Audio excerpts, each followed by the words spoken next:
கேவலம். நான் ஈரோடு கிழக்கில் உங்களை எதிர்த்து போட்டிட்டேன். 5 நிமிஷம் அந்த குறித்த நேரத்துக்கு மேல பேசிட்டேன். அதுக்கு 7 வழக்கு என்னை என் பிள்ளைகள் மேல நிறுத்தி 2 நாளை செலவழிச்சு ஈரோட்டில் போய் நிற்கும். 7 வழக்கு போட்டிருக்கீங்க நீங்க. 5 நிமிஷம் நான் கூட பேசிட்டேன்னு. ஒரு கூட்ட நெரிசலாம் 41 பேர் மரணிச்சிருக்காங்க. அதுல யார் வேலையுமே நீங்க முதல் தகவல் அறிக்கையில எஃப்ஐஆர் போடலை. எப்படி வழக்காவே ஆக்கல? இந்த நாட்டில் ஒரு மனித புனிதன் நீ மதுக்கடை திறந்து குடிக்க வச்ச காலத்துல ராஜாஜியை திறந்த 6000 பள்ளிக்கூடத்தை 3 பள்ளிக்கூடத்தை திறந்து படிக்க வச்சு 14,000 பள்ளிக்கூடங்களை திறந்து எங்களை படிக்க வச்ச என் தாத்தன் காமராஜர் ஒரு வலையொலிக்காரன் அவ்வளவு இழிவா பேசுற. நீ அவனுக்கு 2 மிஷின்கன் கண்ணோட 2 போலீஸ் பாதுகாப்பை போட்டு அவனை பாதுகாத்து வச்சிருக்க. அவன் மேல ஏன் வழக்கு போடல? ஏன் போடல? உங்க துணிவு இல்லாம அவன் பேசுறான்.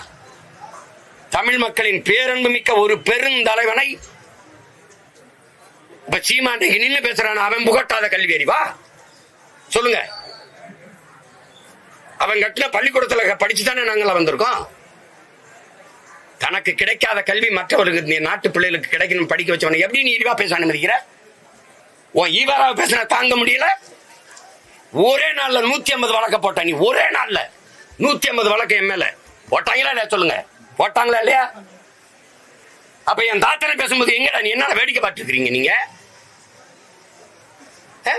என் தாத்தன் முத்துராமலிங்க தவிர உமனேஸ்வரன் பேசுறான், நீ வேடிக்கை பார்த்துருக்க.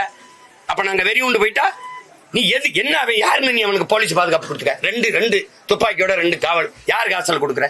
யார் அவன்? விடுதலை போராட்ட வீரனா? சொல்லுங்க. யாரு இந்த நாட்டுக்கு என்ன சொல்லியிருக்கா? சொல்லுங்க.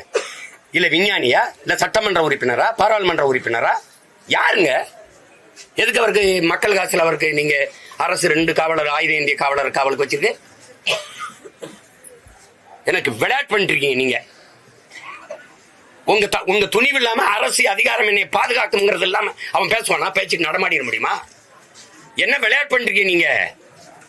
நாங்க மானங்கட்டு போயிட்டோம், திருப்பி வந்தா நாங்க ஓட்டு போட்டுருவோம் உனக்கு. அந்த திமிரில தானே அவன் பேசுறான். ஏன் அவன் மேல எஃப்ஐஆர் போடல? நீ